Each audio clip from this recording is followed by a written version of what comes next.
Welcome back to church. And we're so excited to be here today. We have an amazing conversation we're going to have today. If you're not ready, get your backpack because we're going to take you to school. Today, you're going to learn something, right? Today, our topic is going to be on academics. And I know what you're thinking. Most of you are like, man, I'm done with school. I don't even like school. But I think it's a relevant topic that we should actually dig into.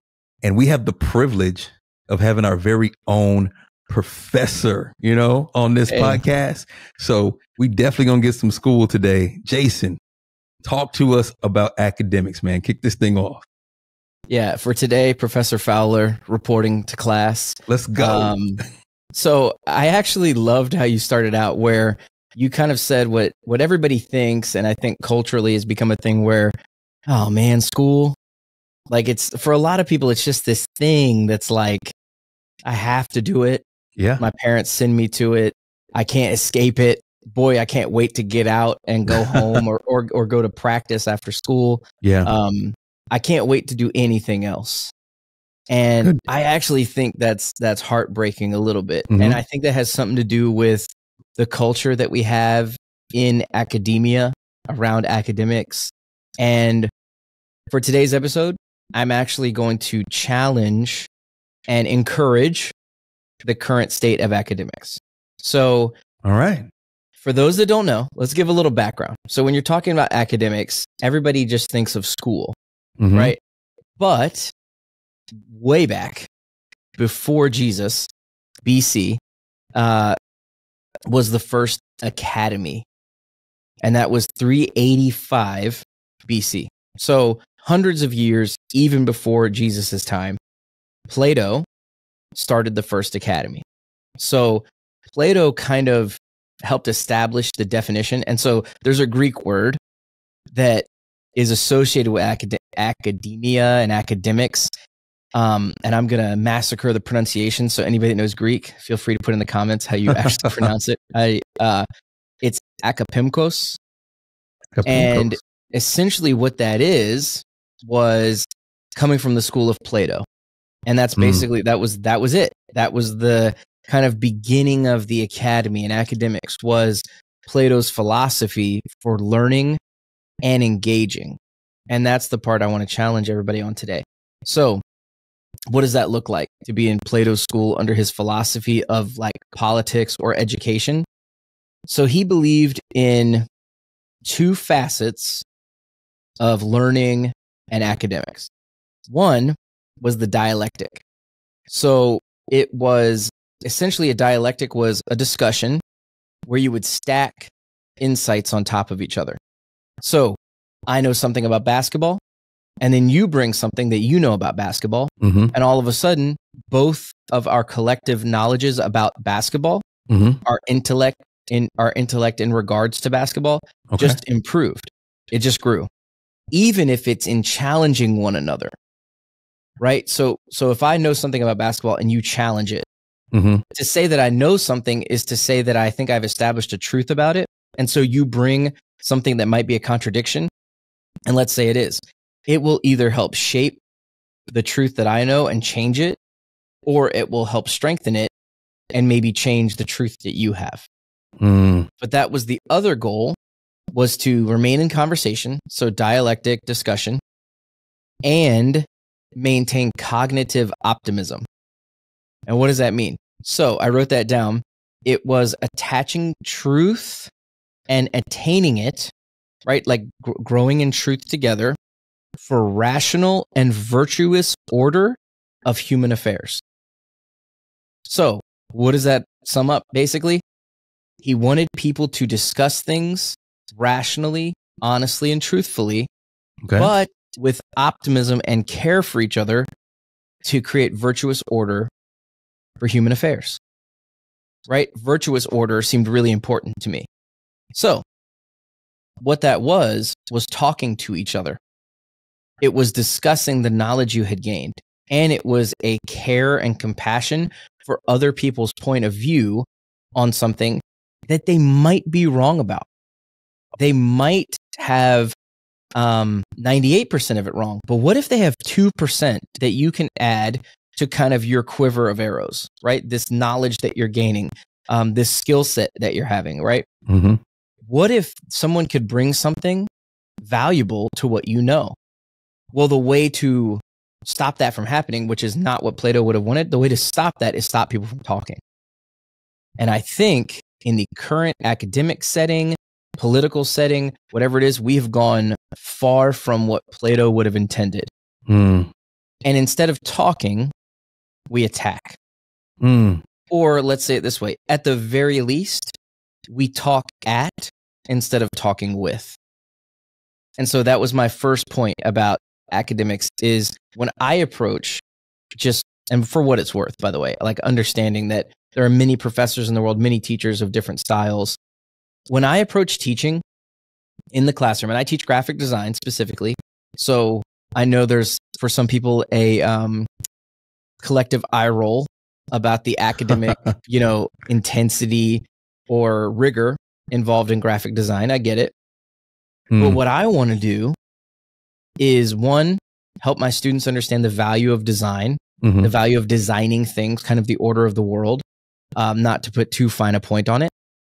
And I want them to understand that, and I believe there's a Van Gogh quote that says, if a man is a master of one thing, he is then a master of many things. Ooh.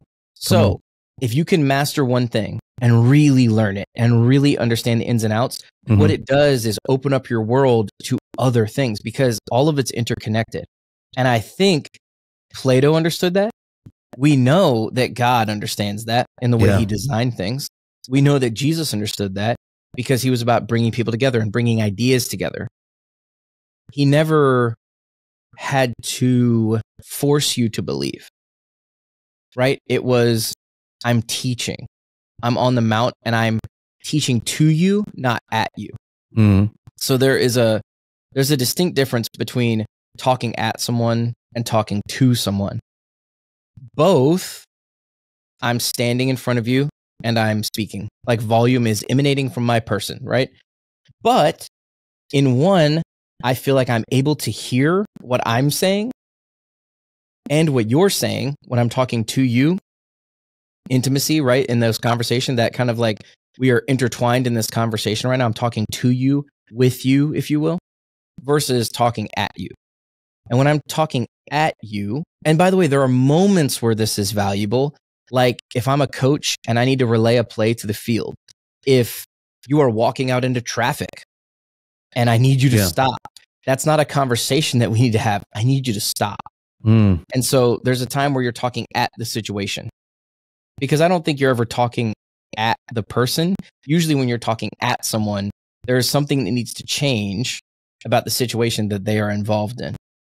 You're in the military, right? When a commanding officer would speak to you, I feel like that was a little collaborative, or he's getting your input. When he's talking at you, like stand up straight, soldier, it's not just you. It's the formation is being blown because you're not standing up straight. As we both straighten up in our chairs as we're talking about, I mean, there's just a difference. And so on this podcast, Warren, I get the opportunity to talk to you. I don't want to ever talk at you. I don't want to teach at you, like towards you, and then just try to manipulate and change you. I want to teach things to you. I want you to teach things to me. And then we grow our insights together.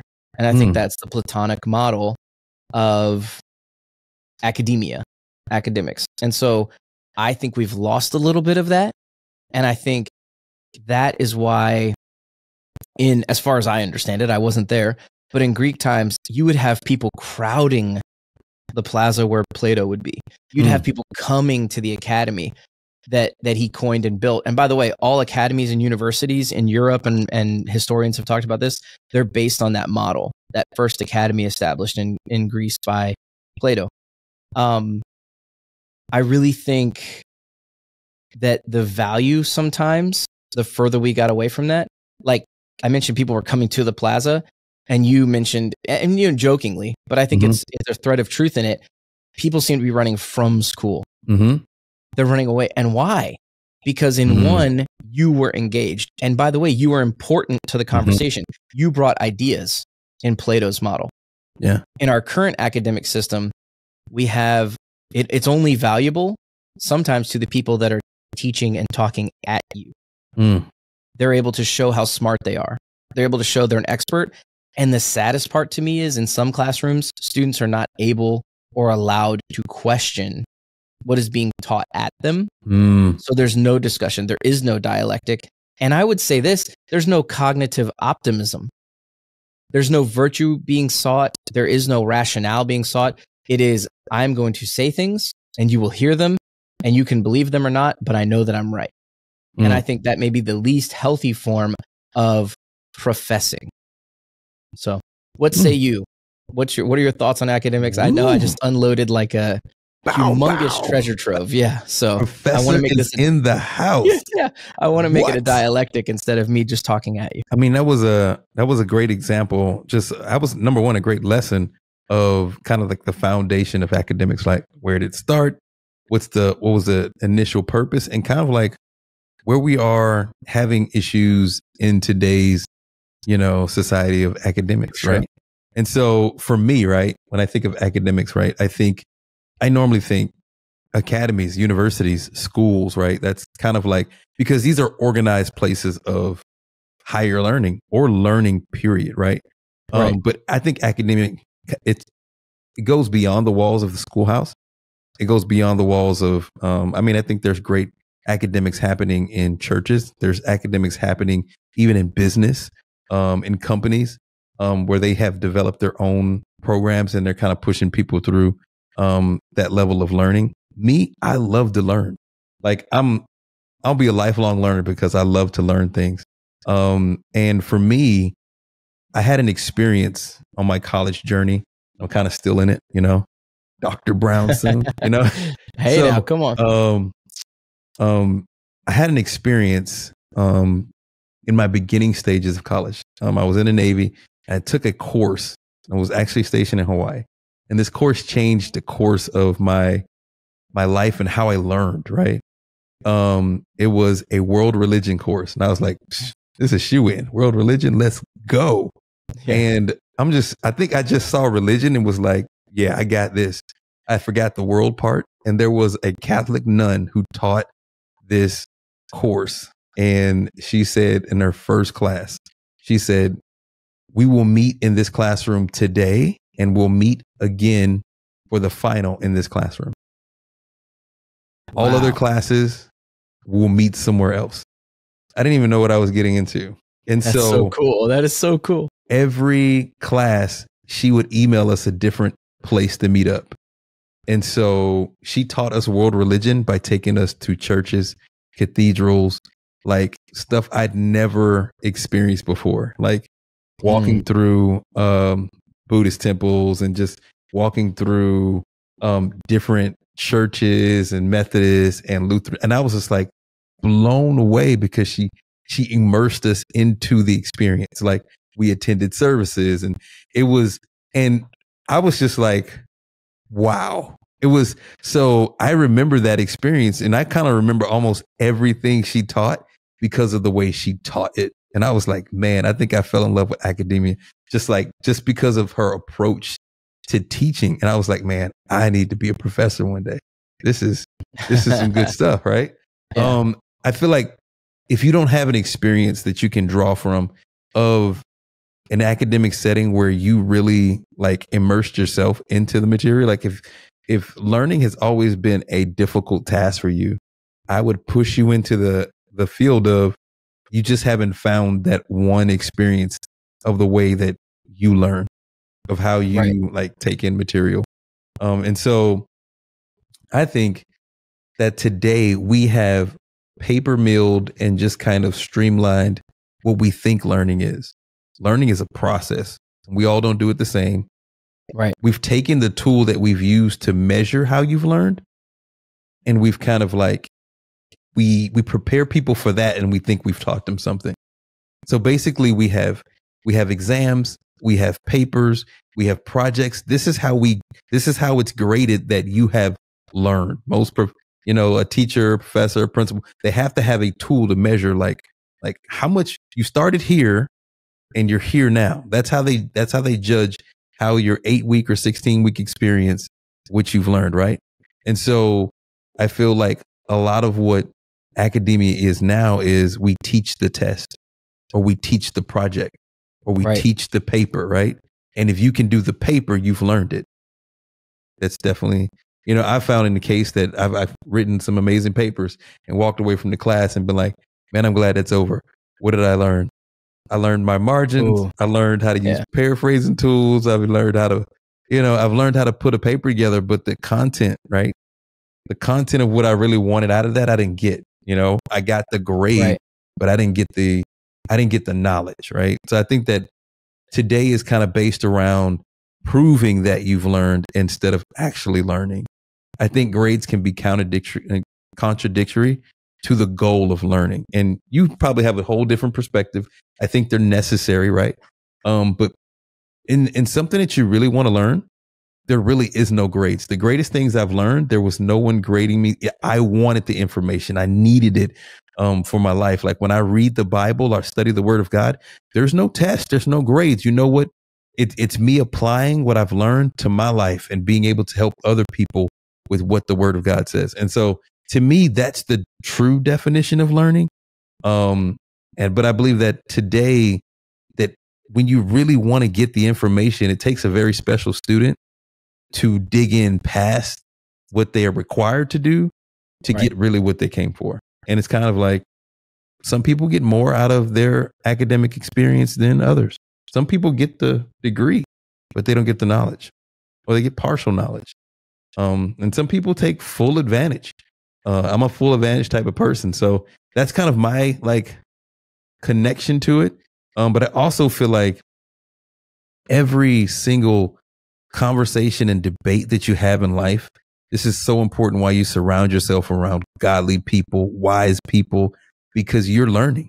Like, I don't think there's a conversation that me and you've had, Jason, outside of, just even when we're just talking about hobbies and adventure and stuff.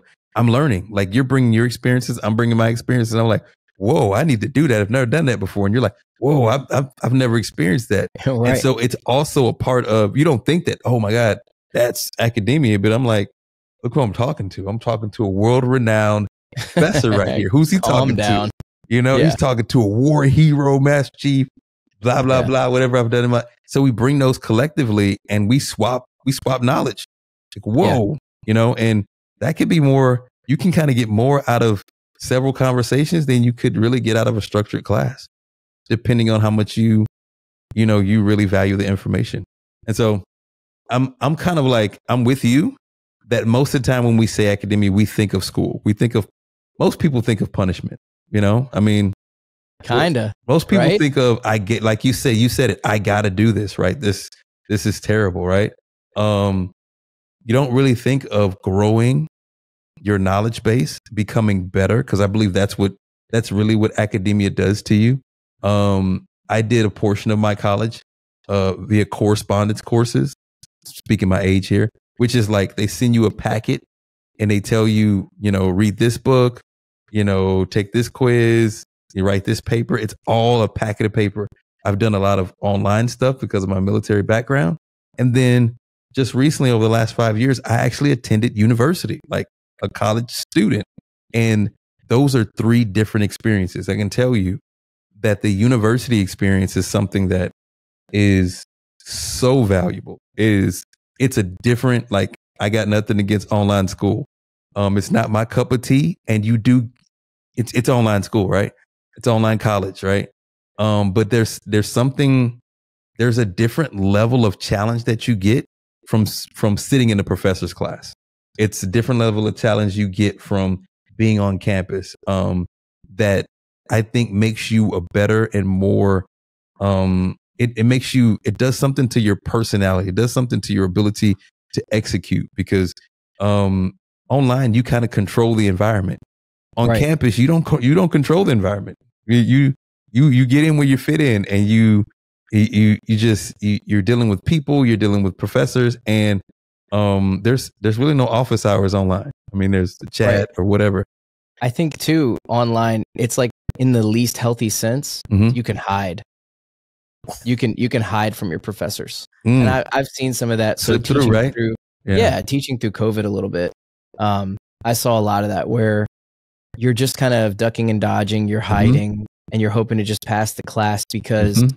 the standards relaxed because of the pandemic and what was going on. Mhm. And so I think that was really detrimental to students where let's look what you talked about. The in-person classroom Mhm. is so good because the unwritten kind of unmeasured thing is it forces you to interact with people. You're interacting with different personalities. You're interacting with different personalities of your professors and your Mhm. classmates. Yeah. Right. So you have to navigate relationships. And I think that's such an underrated portion. So I agree with what you're saying. I didn't want to cut off your point, no. but that was it, that I agree with you. Online, you're hiding. You drove that completely.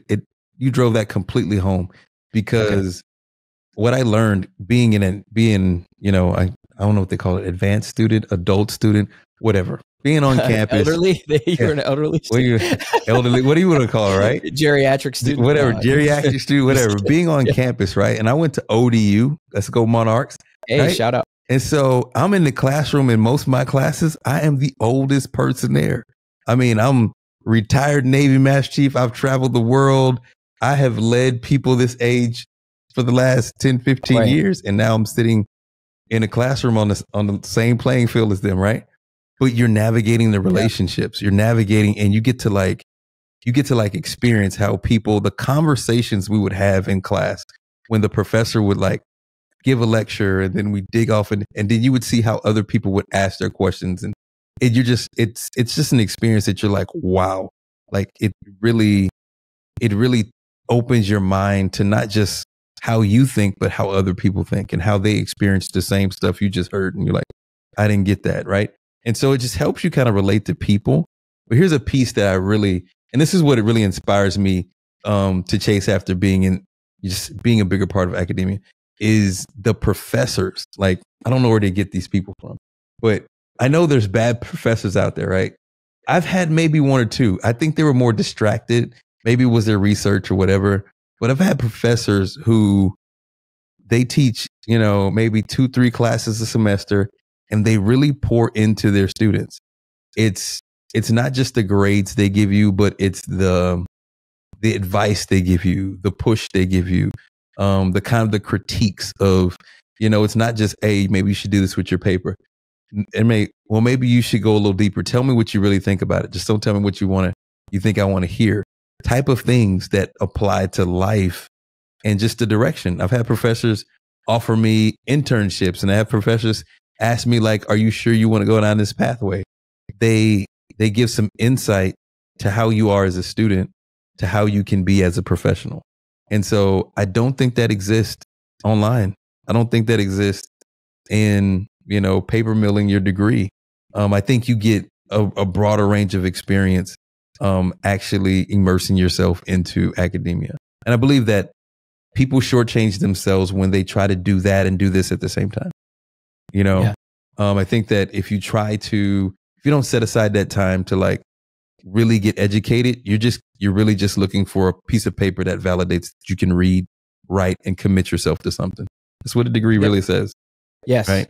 But if you really, really want to get a skill, master it, make a difference in that field and that discipline, then on campus at a university is an experience that I think that we're losing the validation for, because more people looking how to do it. How do I do this faster? And how do I do it more easily? You know what I'm saying? I'm like, and before I went to university, I was like, yeah, let's do it faster. How can I get the credits as fast as possible? And my vision has just kind of changed. Like, how can I get the best value and the best education out of the time I'm going to commit to doing this? Yeah. The speed at which we need life to move now has created a challenge. The machine, the speed of life and kind of commerce and all those things that kind of that post World War I, World War II mindset of just better, faster, better technologies, all those things, that's kind of become some of the danger in academia, because there's only but so fast your brain and your experiences, right? Like, even let's say your brain can take things in quickly. Yep. Your experiences can't go any faster than the time you have on Earth. Like you can't work an 8-hour workday faster than 8 hours. Come on. You could do 8 hours of work that existed, let's say in 1950. You could probably do that in 8 minutes now with technology. Mm-hmm. But that's the challenge, is that's also what we've done with the experiences of interacting with humans in a classroom and learning things at a pace that's healthy and really drills it down into your brain. We've done this thing where it's become a commodity. We want to throw money at it, as much money as you can, and that's we could talk about the challenges of the finances of that's a whole nother episode. University. That's a whole nother episode. The only one little tiny caveat about the cost of everything: when the money is broken, all of the measures of value can be broken. So, buy Bitcoin. Anyways, the academics, right? Like the things that gets lost. I think you might be surprised. I agree with you on the culture of grades being the thing of value. Oh, I actually agree with you. I think that's really unhealthy. I think what it does is drive people to memorize and not learn. I memorize something for 2 weeks, then I flush it out of my brain. That's a perspective. Yeah, I get rid of it, right? Yeah. I totally. And so you had mentioned that in class where you're writing a paper, you learn it for that week. And now if it's interesting to you, you might hang on to pieces of it. But with the speed and the amount of information that you're meant to take in, be able to essentially regurgitate because you've memorized it, but then you have to flush it because you know the next class period, you're learning something different and more specific about something totally different. So you have to be able to abandon the knowledge that hasn't really, if you think of your brain like a sponge, it hasn't soaked in yet. Like it's starting to get some of that soaked in, but then you got to squeeze it out, wring it out, and open it up to something brand new again. And every topic, and I know this even in my classroom, every topic I bring up, I could spend years teaching on that one assignment. Like if we wanted to be the best we could be at a particular Photoshop assignment, or we're learning something brand new with AI, we could teach that AI tool for years, but we don't have time. And so I try to slow it down as much as I can in my classroom, but there's something about the machine where they need to have a certain amount of projects. They need to, especially in settings where the rigor is the goal, like make it more challenging. For some professors, the goal is just quantity, not quality. How many assignments can I get them to do? How many things have I graded this semester? For me, the quality matters. And I don't think it's an excuse not to do more grading, because what I'm doing is trying to stay in the trenches with the students and trying to have a conversation with them about the things we're building. Because for me in design specifically, it's about the narrative. It's about the storytelling. And so I want to help them build the story. I don't just go away and say, all right, good luck building the story, come back. And that would be the negative of both an online experience and an experience where we're going to do 10 assignments this semester instead of 3, right? We're going to do so many. And I think, and this, let me just challenge professors listening for a minute. You don't need to assign more work to validate your position as professor. I think the validity of your position as a professor comes from how much the students are taking away from the class and how much they're enjoying the class. Are they gaining or are they losing and feeling like they have to battle you in the classroom? If it's a fight to learn, why is that the environment you've created? Because Plato knew before Jesus that the way to gain knowledge and gain people and involvement is to include people and go at a pace where they feel like they have a say in the dialectic, in the conversation we're having, in the discussion we're having about the insights that we're both trying to attain. And so if you're a professor who's reading from a PowerPoint and the students never get to ask questions and they never get to be involved in whatever's going on, you're doing a disservice to yourself. Because the students have tons of insights, and every student I have has a different perspective, a different viewpoint. Not all of them want to share it, but I try to open up the floor as much as I can. And I'll tell you this, there's so many class periods I've had where the conversation goes away from graphic design. This is back to that Van Gogh quote, goes away from graphic design and more into life questions. We've talked about taxes. We've talked about finance. We've talked about sports. We've talked about politics. We have talked about war. There's so many conversations that arise when the students trust you in teaching them graphic design. They will trust you through both your lifestyle and the way you live it out. They will trust you in other areas too. That's been my favorite part of being a professor is the other. Yeah. It lights me up like a light bulb. I mean, I love, and by the way, I don't always know all the answers. So it's a cool opportunity. We have talked about music in the class before, and my students have sometimes just different musical tastes than me. So we'll bring up YouTube and put on music videos. Like I'll be like, hey, somebody give me a song. I want to learn about it. And that's it. Like there's just so many things that you can wean and glean from. That's funny that those rhyme. That you can gain from other people's lives. Yeah. And you're missing an opportunity if you just think those students are just here to listen to you and then leave. They want to talk with you. Yeah. And so I think you mentioned this previously.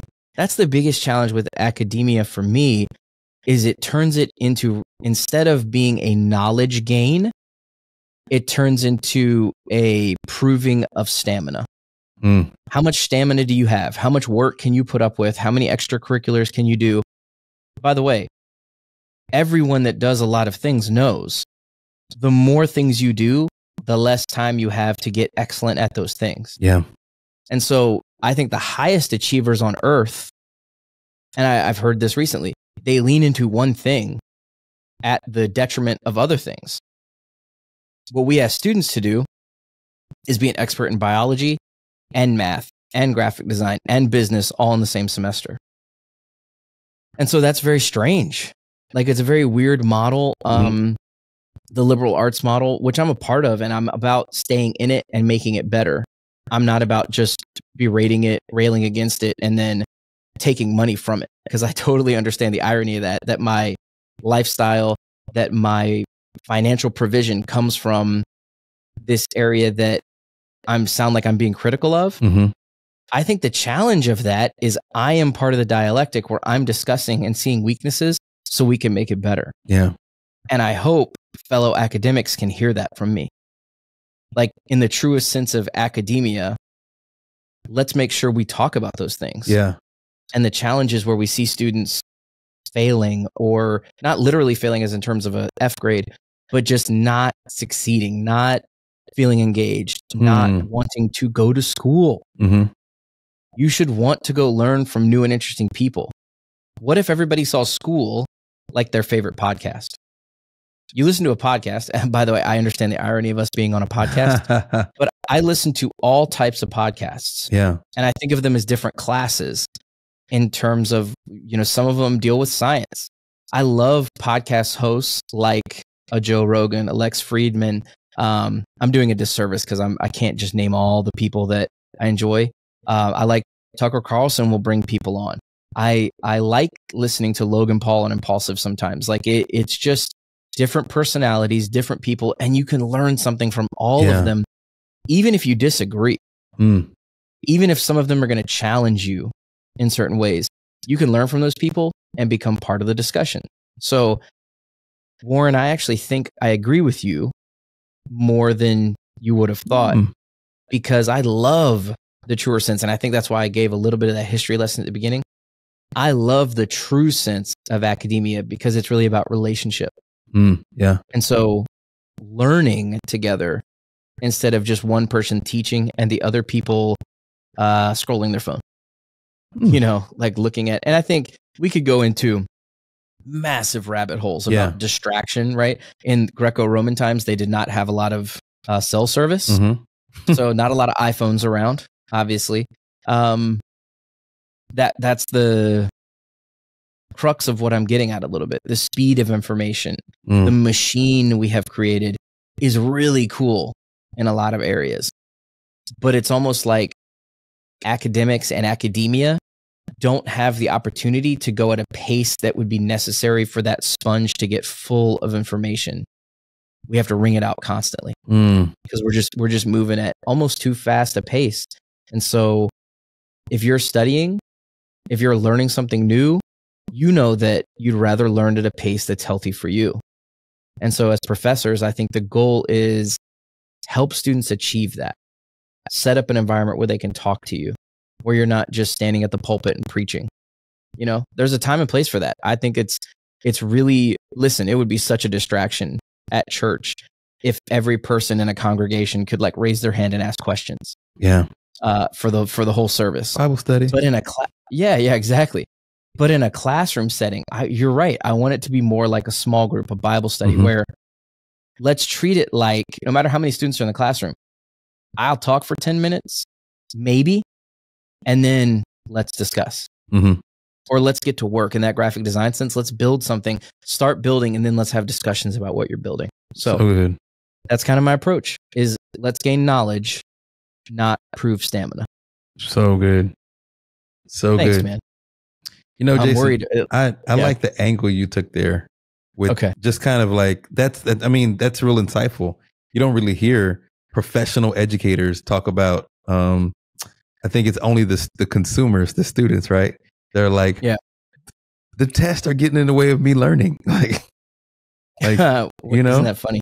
Especially in the mass state required testing, my kids are experiencing it. And, you know, I really like the idea of Montessori schools. It's just a different way of learning. That kind of relieves some of that testing out of there. But these state required tests that you figure out that most of the year your kids getting taught to pass the test. Right. You know, they're getting taught to learn enough to score high, to be at the level that they're supposed to be at, which is, you know, revenue driven and all these other things. Right. And so my question for you, right, this is kind of a little bit of a complex question. When I was growing up, you know, this was before computers in every home, right? When I was growing up, to find information, you had these books called encyclopedia. I think they still exist. If you go to the library, you can find some, right? That's correct. Right? Those buildings, those ancient buildings called libraries. You had encyclopedia. If you were really well off, you had a thesaurus and a dictionary, right? These were your tools, right? Yeah. And so it's alphabetical, right? And then if you had subject you had to research and find information on, you'd go look it up. And then, you know, it's a whole process. If you went to the library before computers were widespread, right? You had to go to the card catalog, or you know what I'm talking about. You pull out to find a book that's in this building full of books, right? It's organized by numbers, and you had to know how to find it. So in today's generation, all that's been replaced with, I mean, we can say Google, but you know, Google's like, everything's being replaced with AI now, right? Push a button, speak into it, and the information comes to you instantly. Only thing you have to do is have a device that can get you the information, right?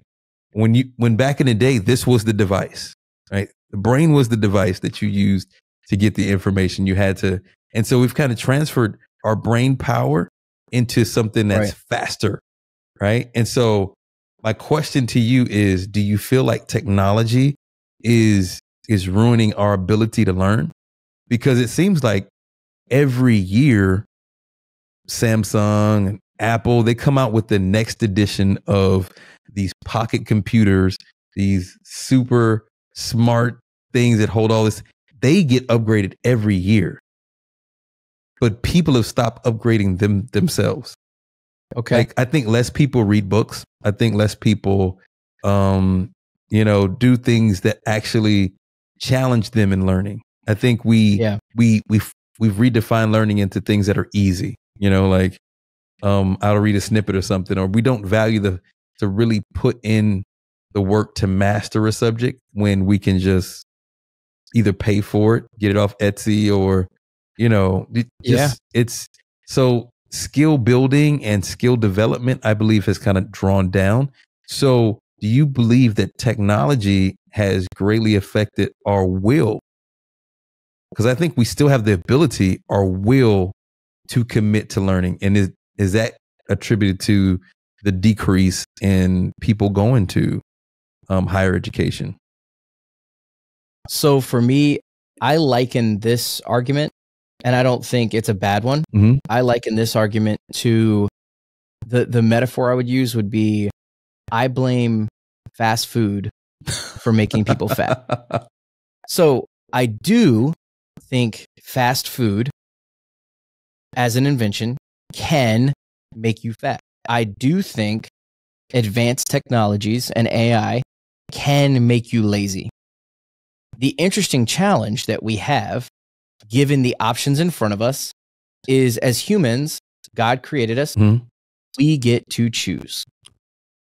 So you have all of this AI in front of you, and you can use it all to write a paper that you know you didn't originate. You and I were just playing with it we use Riverside FM to record these. I just showed you where they've added like this AI voice component where now if we wanted to, we could make videos with just our voices and type something out. And the truth is, let's get deeper. We could have AI write something, pop it into the script, have it output and be our voice. And we would have to do far less work. We have that choice.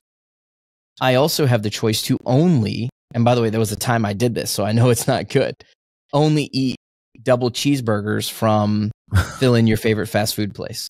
I don't want to throw shade at any one place because, again, it's not the place's fault. They produce the food, and you could say it's their fault because they're attracting my commerce, just like AI. Well, that phone is so good. How could I not get it?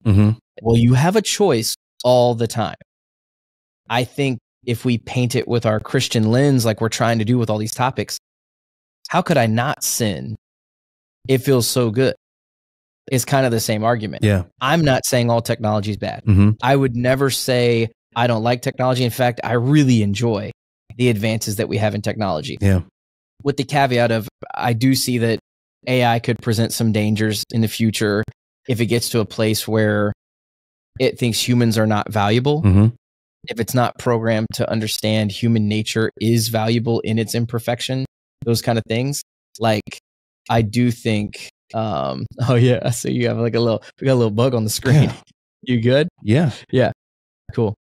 The interesting thing is, I think the kind of, what would you say? The desire of people to make things easier or be, let's just call it lazy, to be lazy in some way. Yeah. That drive is really high because we are in a sinful, fallen world. Yeah. And I fall victim to it as much as anybody else. I love that Chick-fil-A is easy, convenient, and the people are always nice to me. So they more readily get my money than some of the other places.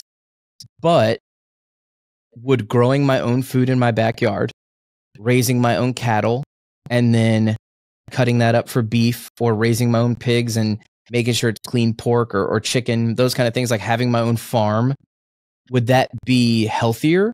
Probably. Is it less convenient? Yes. Is it harder? For sure. And so this is my answer to you. As it gets easier to be lazy, the human condition will want to lean into that fallen, sinful world. I think we have to fight harder to not be lazy. I think that is what my real answer would be, is we're going to have to fight the ease harder and harder. So I heard something cool the other day. This comes up, and I'm not going to remember the scientific name for it, but there is I believe, a cortex in your brain. And if you want to hear more about this, I heard it on the Huberman podcast, and he was talking about the one thing he would leave people with, like if he left the earth tomorrow. Andrew Huberman was saying, I would let people know that there's one cortex in the brain that for I think they call them super agers, like people that live a long time. Yeah. There's a thing that has developed in them that isn't as developed in people who die younger. That thing is this cortex where, in all seriousness, it develops and grows when you do things that are hard that you don't want to do. So let's say you, Warren, you love working out. And so you really like lifting heavy weight. Okay. I hate to tell you this. That cortex is not growing in you when you are straining your body. Man. I know. He actually gave this example. It was like, if you like working out, that's not the thing he's talking about. But sincerely, if you don't like doing the dishes and you really don't, and it's going to challenge you a little bit, that will help grow it a little bit. It's when you are willing to do the things you don't want to do that are hard and challenge you and maybe stress you.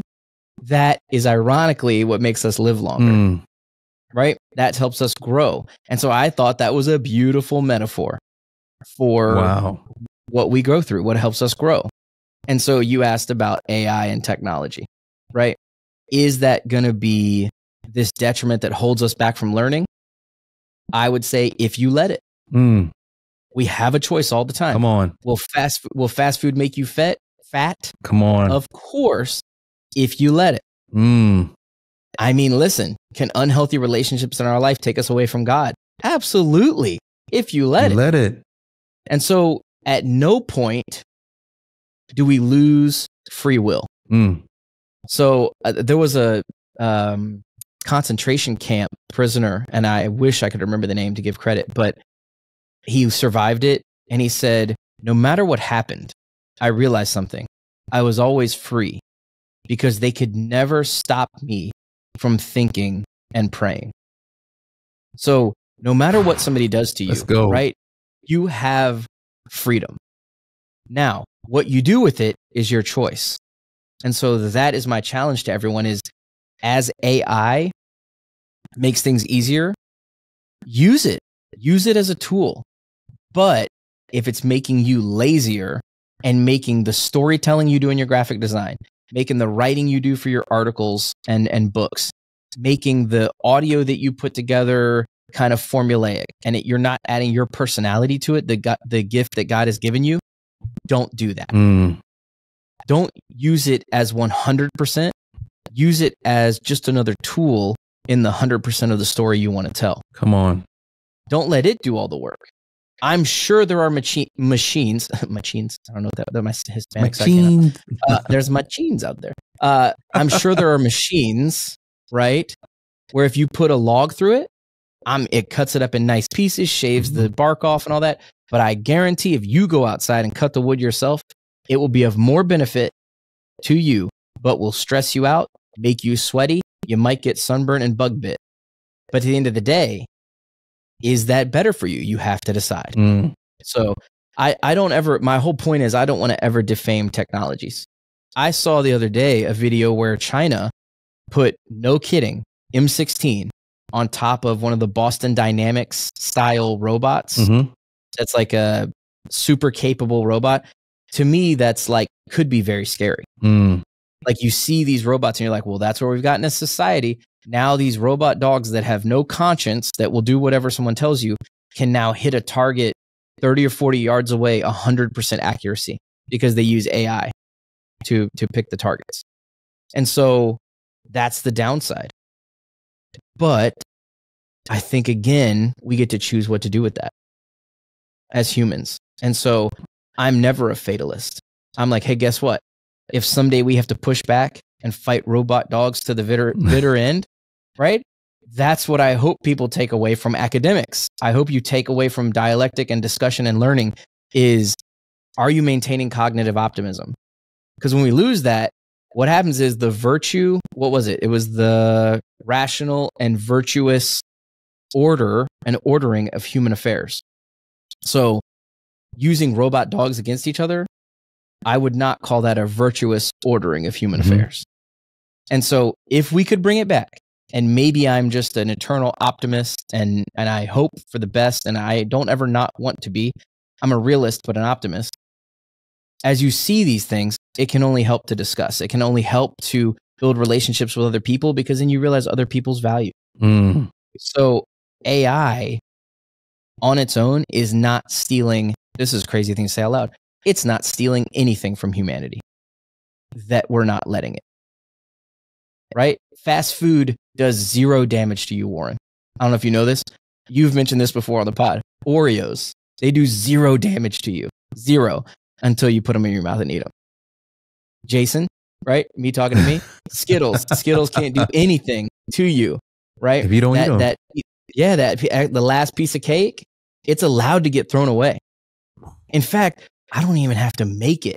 Like whatever food I don't bake like that. But whatever that is that you're putting in your body because it feels good, you don't have to. Come on. So don't ever blame the food, right? If it's within your control, you can't blame the outcome. It's good on that thing. And so I think that may be the part, just to clarify my point, like the AI thing, that's what people are really afraid of, is will it get to the point where it's out of our control? And so at that point, this is where people that are doing work in AI right now should be asking, what can I do right now to make sure as a human, I'm part of the discussion and we see where this is going. So who knows where we head, by the way. Come on. I think I'm an optimist about the future. I think it's great. I also think there will be challenges, and I think we need to lean into them instead of away from them so we can grow. So it's good. That was like a humongous answer to your question. It's a good answer, though. I hope I did it justice. It's a good answer. I got one. I got a stray laid in there, right? Because you hit on it so good. I mean, I think we have these podcasts, and we want people to take away kind of like the points that we're talking about, and just but a point I'm taking away from kind of the discussion we just had, right? Especially when it comes to technology and making things easier, right? Because I'm gonna be honest, if there's an easier option, we're adapt to take it. And a whole lot of easy produces a whole lot of nothing. I mean, the substance of it, right? Everything starts to get watered down and kind of get, convoluted. But I think the thing I'm taking away from the conversation we just had was really, if it's on your plate, you don't have to eat it. And I think, I think the world, our society in general puts a lot of things on our plate, and it's okay to not eat everything that's been put on your plate. You may not even put it there. Somebody else may have put that on your plate. You don't have to, so when it comes to academia, I'd encourage people to study things that they are passionate about, study things that you really want to learn more about. I know there are always required things to do in higher education. In early education, like 1 through 12, like there's not a whole lot of leeway there until you get to high school. You can choose some stuff.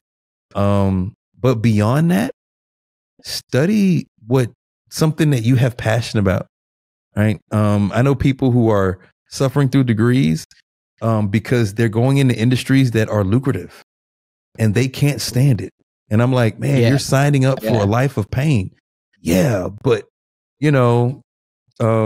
for example, nothing against cybersecurity, but I got a lot of cybersecurity buddies that are like, man, advanced degree, cybersecurity. And I'm like, and I'm like, man, you love computers. I hate computers. I'm like, wow, that's gotta be tough. You are in an advanced degree in this, and it's an industry that changes so rapidly. If you don't love it, when it pivots, you got to pivot too. And I'm like, man, that's a life. So you're chasing what that career produces as far as income, but not what your passion is connected to. You probably could be phenomenal at something that you're passionate about.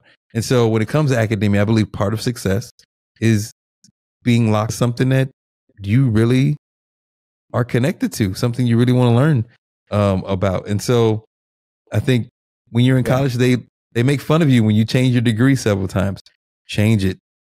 Keep changing it until you lock into something. Will speak to your being. Someone will speak to your heart, and you'll follow that, right? Can I follow that thread just for a second? Because I want to give the people listening to this podcast the same advice I give students all the time on this subject. Let's go. Do what you're passionate about, not what you think is safe and secure. So what I have learned, because I chased safety and security for my first 2 majors. I was going to be a communications major, do like sideline reporting. And then I was going to be an English teacher because I thought, well, teaching, there's a lot of that you need. And I liked writing papers and I enjoyed literature. But what I was passionate about was art. I really enjoyed art. I loved doing it. I liked talking about it. I enjoy sports too. But I thought, man, if I could be an artist for a living, that'd be so cool. And then I got into graphic design, but I steered away from it. In college because there was no money in it. What I have learned is if you're passionate about something, you'll find the way to make money in it because your passion will come through. You'll put more time and more energy into something you care about. So if you're in a degree field, if you're studying something because the world And I don't know who in the world, Mm-hmm. even those closest to you, they tell you that's the safest thing. And you know you are miserable or just not enjoying it, or this is not what you're passionate about. Chase what you're actually passionate about, that with the caveat that you'd be willing to put your time into. I could be passionate about video games. Actually, they do a good example. My sons can be passionate about video games. But if I'm like, okay, you want to make that a career? You got to play 16 hours a day while streaming on YouTube, always being on, have your personality going, and be attractive enough to people with your personality that they want to watch your streams. Mm-hmm. Like that's how you'll make money playing video games. Or be so good that you dedicate your life to this thing and you're better than the competition. And so then when I lay it out like that, they kind of typically back down a little bit. Like they're just doing it for fun. And what they want is a low stakes, high reward. They want safety and security. Like I love video games. Nobody tells me I'm bad at it. But once you like the rubber meets the road and you want to make money at something, you have to put yourself out there. You got to be willing to go do it. And so are you passionate enough to stay in it when it's hard? Right? It's good. That's what I tell my students is like, don't chase, if you're a business major because it's safe and secure, but you love science, go be a scientist. Yeah. Like change your major or finish your major. If you're at like a year left and you realized it now, go get your master's in that thing. Yeah. Right? Like finish the degree and go get your master's in something maybe more field specific. Yeah, exactly right. So anyways, I totally agree with you. Chase what you're passionate about, not what you think is safe and secure. Because what's safe and secure, the bottom will fall out from under you because there's going to be somebody in that safe and secure field that did it because they're passionate about it and they're going to work harder than you at it. So anyways, that was the caveat. I wanted to hit that before you finish the point. So good, man. Anyway. So yeah. Well, and the other thing you said, hold on, the thing you were like talking about studying. I think we'd be remiss if we weren't like study what's important too, like the Bible. Yeah. Like the Bible is going to be the best advice. Yep. Could you talk to us about that? Like what studying the Bible, I think, has done for you? Oh my goodness. Wow. Studying the Bible, like if you've never studied the Bible before, really, there's a lot of different ways to study the Bible. But my best experience studying the Bible has been my own. Like, I think I started with reading the entire Bible in a year, which is good. But the Bible is so rich that reading it in a year, it just gets the information. It just gets the words in. It makes it familiar. It's kind of like an introductory course to the Bible. But really, like, getting into the Bible, and I study the Bible books at a time. I don't just hop over the place. I randomly study books at a time, seasons. And so being able to commit to really focusing on maybe just 10 verses. I think studying the Bible effectively is not having a quantity mindset. It's having a quality mindset. Because legitimately, I can spend an hour on 5 verses. Or I can read 6 chapters and still want to keep going. And you know, so it's not about how much of the Bible you're reading. I believe that is an undertone to studying the Bible. Like, do you read your Bible? How much you're reading? Now, if you're just reading 5 minutes a day, then you're not really, you're not really. But reading 5 minutes a day is good. If you're only reading 5 minutes a day, keep reading 5 minutes.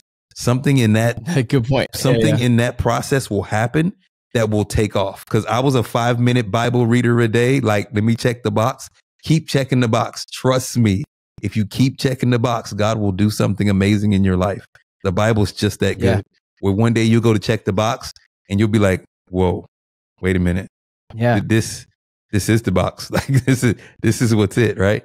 And so, but I believe when you study the Bible, right? And don't just read it. Like, ponder on it. Pray about it. Put yourself in what you're actually experiencing, and don't look at it as how much I've read. Approach it as like, what did I get out of what I read? You know, how much of Exactly. what did I get out of what I studied here? Instead of, oh man, I've finished this book today. Like, no. It's the goal is not to finish.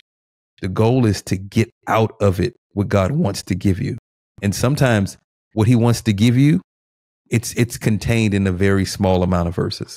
And so I'm just telling you, the Bible is probably my most favorite thing to study, because it doesn't matter how much time you have. It doesn't matter how much you read. You always walk away different. And if you don't, right? Say you're studying the Bible and you're just reading a list of names, right? Right? If you're reading a list of names, switch, read another part, right? Like, Yeah. don't leave Yeah. the Bible without getting, like, let God lead you. Some people are like, I just open my Bible to wherever it goes. That's a good thing because it's all good, right? But if you ever in the Bible and you're like, oh, I'm just not getting fed today, like, do not shy away from Psalms, Proverbs, and the gospel. Mm-hmm. You can't lose. Yeah. You cannot lose. I agree. Especially if you're somewhere in Leviticus and you're like, oh, I don't know. Just, you know. Yeah. No, there's parts of the Old Testament where I like to mix in some red letter reading from the Gospels where Jesus is talking. Yeah. Because you're like, man, this is heavy stuff.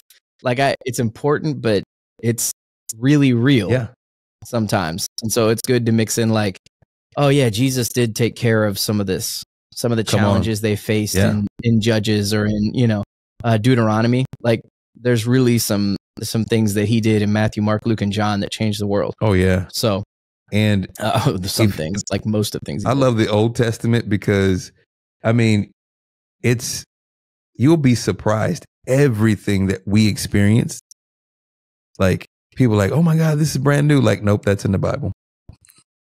Scandals, that's in the Bible. Yeah. I mean, trifling things, like, there's some trifling situations that you're like, that's in the Bible. Yep, it's there. Well, and there are authors of the Bible itself that you could never commit crimes as bad as they did. Like, God changed them, he can change you. So that's right. That's good. So remember, as we close, guys, listen to each other, believe in a process of dialectic and discussion, and then have cognitive optimism. And I think the biggest point of optimism for me and for Warren is Jesus. So I'm gonna pray us out, Warren, unless you have any other points you wanted to hit. I just want to encourage everybody, stay loving each other, stay talking, stay in discussion. Don't shut down because something challenges you. Anyway, let me pray us out. God, I just thank you for today, the opportunity, the chance, the assignment to talk about academics. And I pray that the words said today, the views shared, that they would hit as positive and encouraging and challenging in the best ways, and that you would use them to hit people's ears exactly how you want them to hit. I pray that every person listening would join the conversation, would just have the goal of that virtuous organizing of human affairs, because I know for sure Jesus came in the best possible way to organize our affairs towards him and towards loving God as best we can. I thank you for the opportunity to share today. Thank you for the ability to have conversations with Warren. In Jesus' name, amen. Love you, man. Professor Warren, we're out of here, buddy.